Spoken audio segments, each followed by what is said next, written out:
Alright guys, what is going on? We are back. My name is Brendan Sobalski. Lyle Hendrick over here. And we are the Average Joes. And today we're going to talk to you about Algonquin Park. Yeah, we're going to do in-depth discussion, of the lures we use. Spit it out, bud. Okay, we're going to go from start to finish how we pick a lake in the park. Yeah. We get a ton of questions all the time. How do you guys find spots to fish? What lake are you fishing in? You got to preserve these fisheries and, put the time in yourself to find them. Exactly. You're going to find your own little honey hole in the park that you keep to yourself. But we're going to show you the basics, the how-tos of what we do to find the spots that we're looking for. We're going to go in depth with the mapping. We're going to go in depth with kind of the research that we do, in depth of the locations that we look for when we're fishing, and the lures and the whole setups, the whole 9 yards on basically everything there is to know about what we do to find the lakes for the natural speckles in Algonquin. We're fishing a lot of new lakes this year that we found, and if anybody recognizes them, please do not name drop them. Yeah. Can I have a beer? Yeah. We're having a little casual beer talk, and there's a ton of lakes. There's 2,400 lakes in the park. There's about 450 to 500 lakes probably that hold brook trout, and I think it's somewhere around 900 that have lakers. Anyways, to start off, one of the biggest things that we use is mapping. There's a ton of different resources that you can use. The first being Fish Online. That's one everybody talks about online. It's the Ontario GIS application for fishing. They give you lake names, they give you stocking lists, they give you a rough idea. I would never believe anything online 100%. Take everything with a grain of salt that you read, but it'll give you species in lakes. It might give you public reports of fish caught in certain lakes. It'll give you the last observed date. Fish Online has both topography and just a regular satellite. So what we do with this topography is, you can almost determine the spots in the lake that are going to be ideal for fishing. It tells you if the portage is going to be brutal. It's going to tell you, the steep contours around the lake. The topography map's going to show you the shoreline. So if you're spring fishing, maybe there's a nice rock, shoal or shelf that sticks way out. You maybe want to fish by that. If it's near a really steep topography around the side of the lake, that's generally going to mean it's going to continue into the lake and it's going to be deep there. So if you're near a rock spine that sticks out, and it's steep with the shore, and you have a couple of these things that all meet together, that's probably a spot that we're going to look at fishing. Mm-hmm. Points are what you're going to look for on lakes, because points are almost always a contour under the water. Mm-hmm. If you find a nice rocky point, there's generally going to be rocks out in the lake with it. There's going to be a depth change on each side of that point, and then it's going to kind of come up onto a thinner area in front of the point. Where the trout relate at that deep water, they're going to be along that edge where it comes up from 20, 30 feet, and it comes up into that 2 feet. They're going to be cruising that edge, pushing the bait up into that shallow and feeding right there. So that's where you're going to want to fish. The next thing that we look at is Algonquin and beyond. They have a version of Jeff's Map, and Jeff's Map is one of the best things, personally for me, that I look at all the time. It tells you kind of what fish they suspect are in the lakes. They'll have a little image of a trout. If it's orange, it'll be speckle. If it's gray, it'll be a lake trout. They have the canoe routes on them. They have the lake elevation, so based on the portages, if you're going uphill a lot or downhill a lot. Referencing that Jeff's Map with Fish Online, sometimes they don't always correspond, and Jeff's Map will say there's trout in it, Fish Online won't. Or vice versa. But it will give you an idea on okay, maybe that's a lake we ought to try. Maybe there is trout in there and nobody's fishing it, or not often, and it might give you a little incentive on a new lake that you maybe never thought of. We figured we would make this video just to help you out and kind of guide you in the right direction. Everyone deserves a fair shot at experiencing a wicked Algonquin trout fishing weekend or week, or just a trip in general. If you haven't experienced it, you're going to want to, because for sure it's the time. Now there is going to be times where maybe you fished a lake before, or maybe it's a new lake and it sucks. You get no fish, you get one fish and you go, geez, I fished all weekend and didn't do well. But the thing with trout is they are finicky and sometimes do not want to bite, and the lake might be full of them. My very first trip ever with Brendan in the park was about 6 years ago, and we hammered them. Like, we did so well. I said, holy man, this is amazing. Like, I got my first couple big natural Algonquin speckles ever, and then I think it was a year or two later we went back. We caught one fish on the second day, and then we left. Same lake. Same time of year. Same time of year. It's just with trout, everything has to be. It has to be perfect. Ideal. Yeah. The temperature could drop, a cold front could come in, a storm could come in, and you're not going to get a bite. Yeah. It doesn't mean the lake sucks. It just means that the fish weren't biting, you know. And there is lakes that suck. There's lakes that you can go into and there's just no fish.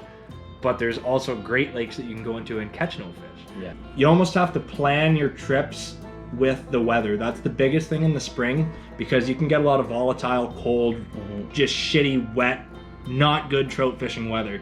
Generally in May, you're going to get those days where it's going to be 15, 20 degrees, sunny. That's what you're looking for, is those nice warm days, maybe a little bit of a chop on the water, not crazy windy. I've never liked fishing in crazy windy weather. It's not fun. It makes everything a mess, especially if you're in a canoe. It's hard to handle. You want that little bit of a chop, that sunny weather, warm weather. Get those fish feeding. They're looking for that sun, and especially with the sun and that little bit of a chop, when you're fishing with nice shiny lures, it breaks up that water perfect to get that nice flash off your lure, you know? Like, the water's, anywhere from 35 to 45 degrees, and when that sun is beating down and it's a 15, 20 degree day, and you're in there in a nice sweater or t-shirt, depending on how the sun's hitting you, and you go, oh my goodness, it's nice out. Well, the trout are feeling the same thing, and they're coming in the shallows and they're gorging themselves. Yeah, they just seem to bite as soon as that ice is off and they start getting that oxygen back into their systems. They're hungry.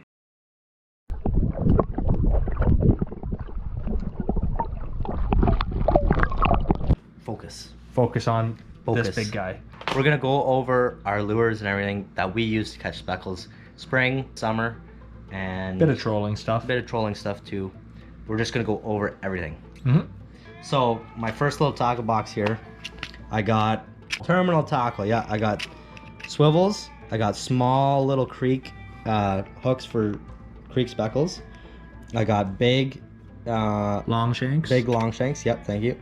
I've got kind of bigger worm hooks and stuff like that for set lines underneath the bobber, and just replacement treble hooks. And that's kind of everything in that tackle box. That's the meat and potatoes. Okay. Hooks and swivels. Next thing I have is a bunch of bell sinkers and different other sinkers to get you deep when you want to troll deep, or basically when you're trolling deep or have a set line. Shore fishing. Shore fishing. You're trying to get your lure, get the bobber to stand upright. You don't want the bobber sitting sideways. You want it to sit properly. Yeah. So here I got just an assortment of bobbers. Underneath kind of my Lake Clear wobblers, I got a bunch of Hildebrands for trolling, and just assortment of bobbers for set lines. That's basically everything in that tackle box. So now we get into all my cranks, jerk baits, spoons, spinners, everything that when you're casting from shore, trolling, this is what you're gonna be using. I got some deeper cranks. This is a jerk bait on top, but some deeper cranks, jerk baits, and then some kind of subsurface deeper cranks and big O's there.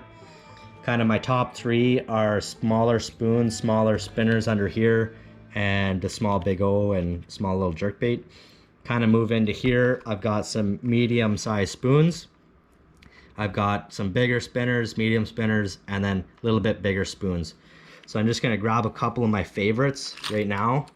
In a lot of Algonquin lakes, they have suckers and perch for the forage of the trout. So kind of if you look here, I have a perch jerk bait and kind of a suckery imitation of a jointed Rapala, which is some of my go-tos from casting or trolling in the canoe.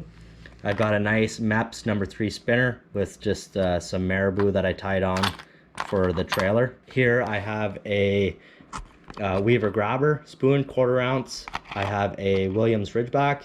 I have just a Johnson spoon and kind of a brown trout pattern. and then the classic little Cleo, blue and silver hammered.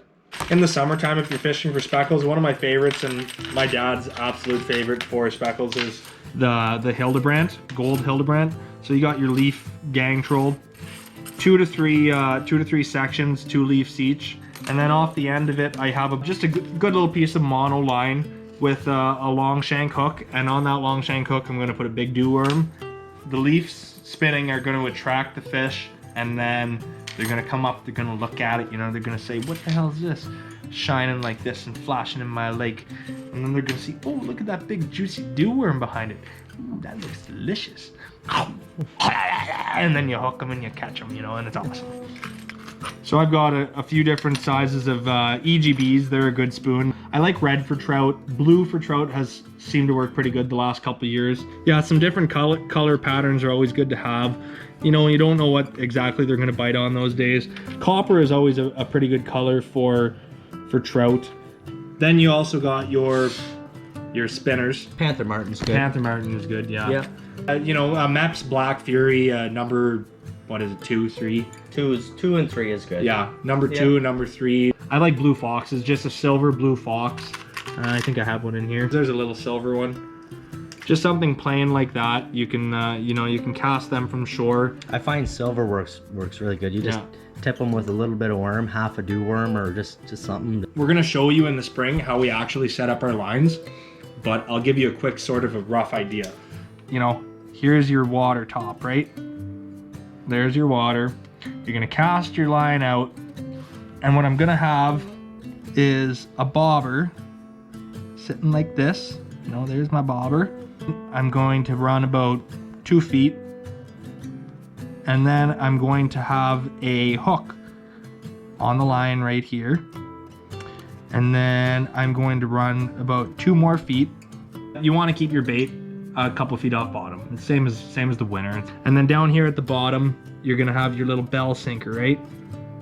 And there's your bottom. So basically, it's a drop shot rig with a bobber that holds your bait off the bottom. Yeah. So your bait isn't sitting down here in the mud where the trout aren't gonna see it as easily. Probably like a little worm on there or something. You know? On here? Yeah, show it good.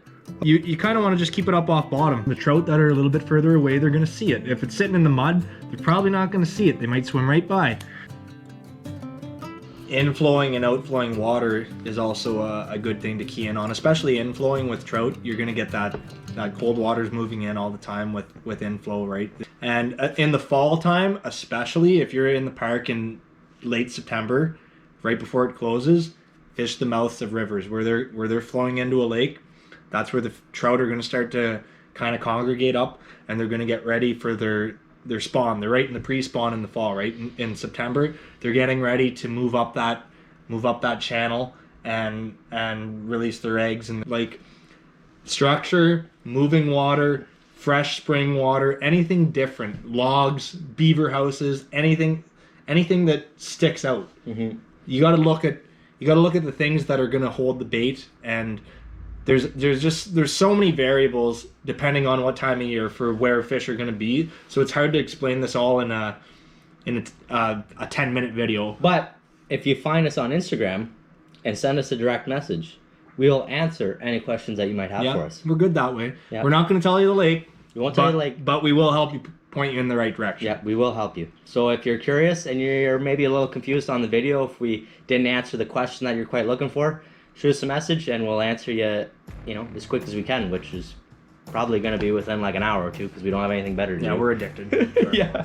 But our handle on Instagram is the same as YouTube. It's the Average Joe's Fishing Show. Yeah. And just give us a follow. And make sure, sorry to interrupt. Oh, yeah. Okay. But make sure to like and subscribe. Come on. It's Algonquin. This is the best time of the year coming up. Yeah. It's the most wonderful time of the year. Let's see if we can get 100 likes. We're a new channel. We're growing. But I want to see if we can get like 100 likes. That'd be sick. Yeah, if this helps you guys out, if this is what you guys want to hear more of and kind of pick our brains about the knowledge that we have gathered so far, we might only be young lads, but you gotta pay attention to the little details. Yeah. It's the little details that will make or break your fishing trip. It's just the little things. If you guys are looking forward to Algonquin, you're looking forward to catching some big trout, we really hope that this video helped you guys out. We've gathered information from people we've fished with, from our dads, from older people, from all these great resources and tools that are online. You can find anything. There's so much information that you could read for days and days and days until you're sick. Yeah. So you got to put that time in. Put an honest effort in, and it will pay off. If you try, you get out there and you really focus on just finding those key areas, taking some of the points that we have said and applying them to your upcoming spring fishing trip or your summer fishing trip. Hopefully they'll work out for you and you'll have a successful time. If you guys enjoyed this video and you enjoyed learning about this type of information, we would love to know about it. Let us know in the comments. Let us know if it worked for you. If you guys catch fish because we helped you with this video, I want to hear about it in the comments below. Yeah. Whether it's 6 years from now or it's this spring, I want you guys to leave us a comment, say, hey, we tried a new lake and we ended up doing really well. We caught a bunch of speckles. Here's a nice picture of me, even send us a picture on Instagram. It'd be sick. Yeah, make sure to subscribe. Stay tuned. We've got a ton of good stuff coming up this spring. Oh yeah. Big trip, like we were saying. We're gonna catch some really big speckles. Lots of weekend trips coming. We got a lot of big weekend trips coming. Yeah, a lot of 3-day, 3-day trips. It's crawling up on us real fast. So thanks for watching, guys. Don't forget to subscribe. I'm Brennan Sobalski. Lyle Hendrick. And we are the Average Joes. Stay tuned for more.